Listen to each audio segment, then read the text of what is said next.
Vamos lá, minha gente. Olha, essa torcida do Vasco, ela não existe, né, gente? Que coisa maravilhosa. Tem um carinho, tem um respeito, tem uma admiração muito grande. E veja só, logo após o time sair da Copa do Brasil, no sábado, jogadores foram aplaudidos pelo esforço.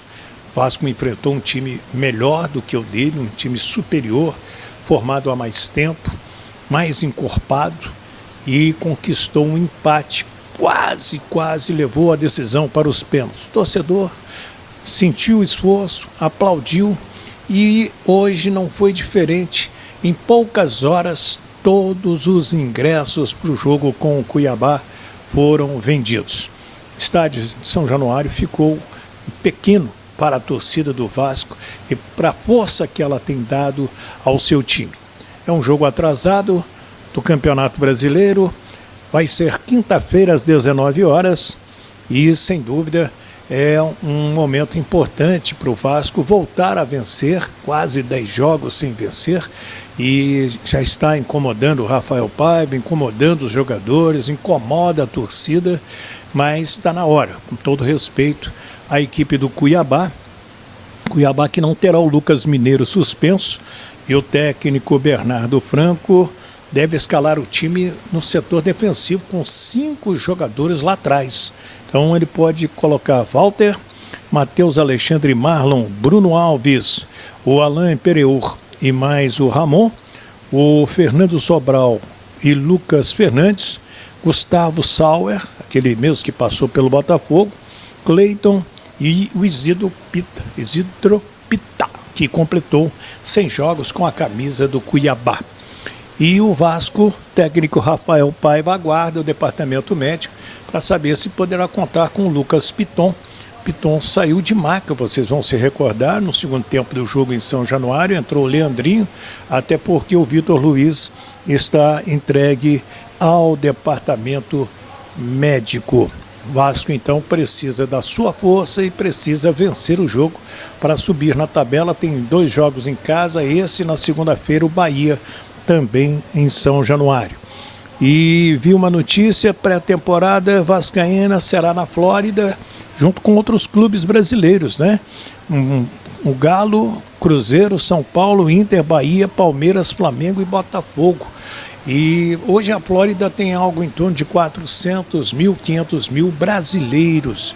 Só perde para Boston, que tem cerca de 500 mil de brasileiros, ou um pouco mais do que isso.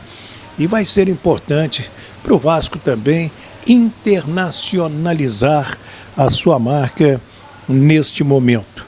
E deixa eu trazer aqui, eu vi a matéria no GE, né? E gostei, achei a matéria bem escrita. Estou perguntando ao pessoal do Vasco se confirma ou não essas informações que eu vi pela matéria, que elas não foram passadas pelo Vasco, mas sim pelo BTG, né? O banco BTG, ele teria sondado a ECAP, que é dona da 777, fazendo uma oferta de 30 milhões de dólares, 170 milhões de reais, pelos 31% das ações da 777, que ela comprou e já pagou naqueles aportes que foram feitos. Tem um problema, segundo a matéria, que o Vasco e a 777 estão na justiça, estão discutindo questões contratuais, quem tem razão, quem não tem razão, aquela coisa toda.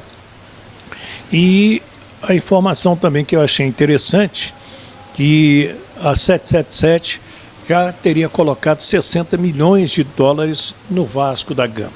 Bem, como é um momento difícil, a tendência o banco fazer uma oferta menor. Fez uma oferta de 50%. Né? Investiu 60 milhões de dólares, ofereceu 30 milhões de dólares. Eu acredito que as partes possam chegar a um acordo. Pelo que eu já apurei, a ECAP quer vender, né? E tem gente no mercado para comprar. É fácil vender? Não é fácil vender. É difícil, é complicado. Isso aí, não pense que é como vender laranja, vender carinhosamente bolinho de bacalhau. Não, muito pelo contrário. É um assunto bem complexo demanda meses de negociações, porque os valores são muito altos. E você está transferindo uma empresa internacional para uma empresa brasileira. Você está fazendo aí uma transação muito grande, passa pelo Banco Central norte-americano, passa pelo Banco Central brasileiro, entre outras questões burocráticas de impostos e também de transparência que precisa ser tocado. O que você acha dessa notícia? Quero o seu comentário aí. É uma boa, né? Está preocupado com esse negócio da SAF do Vasco da Gama? Deixa aí o seu comentário, quero te ouvir. Azevedo, o Cazé está comprando o Vasco, ele tem interesse, já fez proposta, já sondou, já soube valores. Então, torcedor, ontem no vídeo que foi ao ar à noite, 7h30 da noite mais ou menos, né? Eu falava, olha, apurei com pessoas próximas ao presidente do Vasco, da diretoria do Vasco, que não houve a sondagem. E confirmei com algumas outras pessoas, realmente até próximas ao staff do Cazé também, que me disseram o seguinte, olha, o Cazé é um vascaíno, muito vascaíno, mas não tem nenhuma negociação em andamento, não. Pô, se ele resolver comprar o Vasco, sensacional, buscar investidores, tem muito conhecimento para isso, mas em nenhum momento, com quem eu conversei, falou, olha, em nenhum momento ele procurou o Vasco para saber o preço, para avaliar a possibilidade, então não tem essa notícia.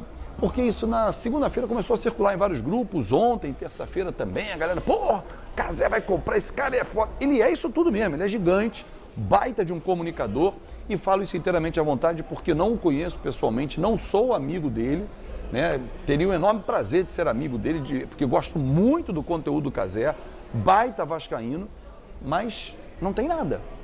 Ele não está buscando, só se está fazendo tudo, 7 chaves e uma hora vai chegar no Vasco, mas a notícia era, ele procurou o Vasco para saber o valor, não procurou, tá? Isso é fake news. Matado isso, vamos embora, vamos seguir. Uma outra informação que começou a circular muito nos grupos ontem, e teve uma publicação, até eu vi, do Globo, assinada pelo Diogo Dantas, e que era, assim, ia numa direção contrária do que eu venho noticiando aqui no canal e desde sempre.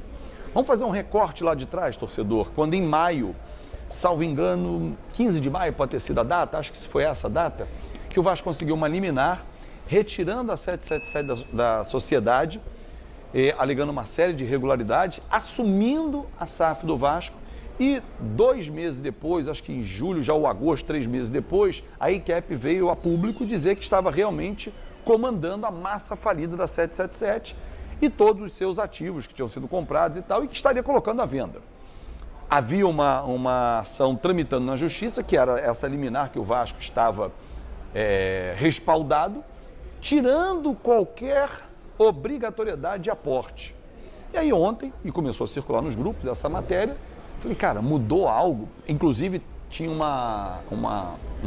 um processo paralelo na Fundação Getúlio Vargas, né, que era uma corte arbitral, vamos dizer assim, para poder esse imbróglio ser resolvido, que foi suspenso também, esse processo. E Vasco e a ICAP, caminhando juntos, estão no mercado em busca de uma solução. Mas a matéria dava conta de que nos próximos dias, se não houver o aporte, o Vasco pode fazer a recompra das ações. Gente, isso não é verdade.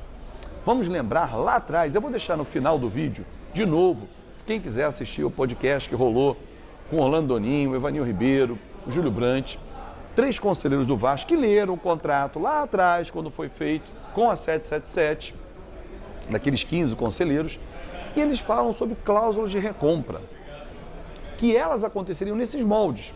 Se a 777 não honrar o pagamento no primeiro ano, tem 30 dias para atrasar, que foi o que aconteceu, aquele aporte do ano passado, não tem um segundo atraso, mas se nesse primeiro atraso passar do 30º dia, o Vasco pode exercer a recompra por R$1.000, num valor simbólico, das ações que não foram compradas. Ou seja, se 31% já estão sob o poder da 777, que agora repassados à ICAP, que é a seguradora que está comandando as ações, o Vasco tem ainda o direito aos 39%. Então ele vai recomprar esses 39%, com os 30% que ele tem, soma 69%, ele recoloca no mercado. Está tudo suspenso. Não há mais nenhuma obrigatoriedade, então a ICAP não fará nenhum aporte no Vasco. Não vai entrar dinheiro milionário os 300 e tantos milhões, porque tinha uma correção, não entram agora até 25 de outubro. Isso é furado, torcedor. Não embarque nessa.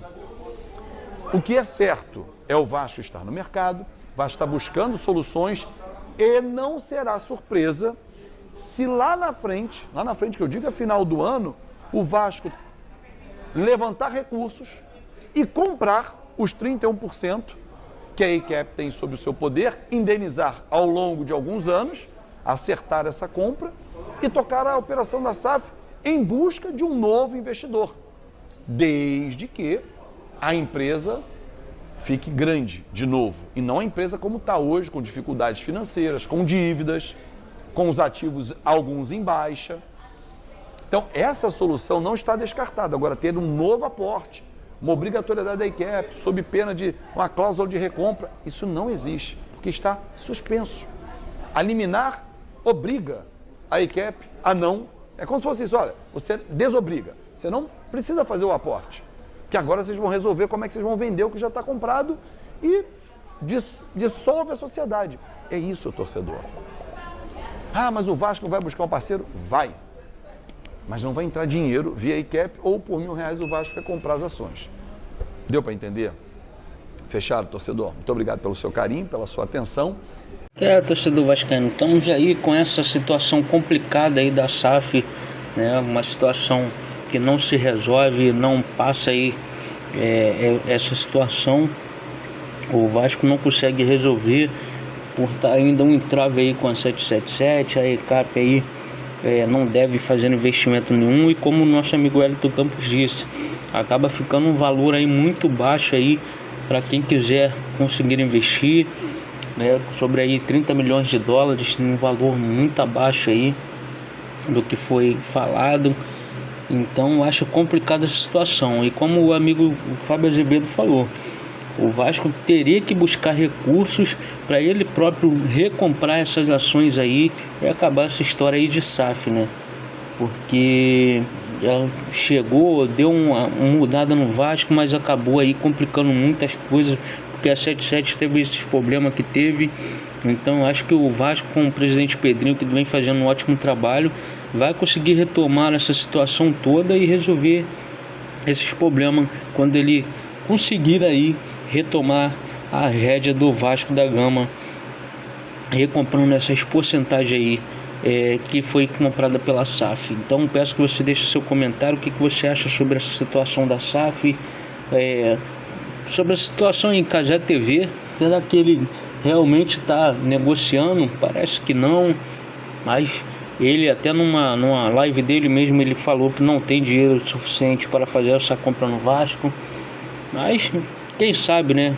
As negociações nunca é falada quando está acontecendo. Acontece aí quando vai ver, já está pronto, né? Então vamos aguardar aí esse desfecho sobre a SAF do Vasco.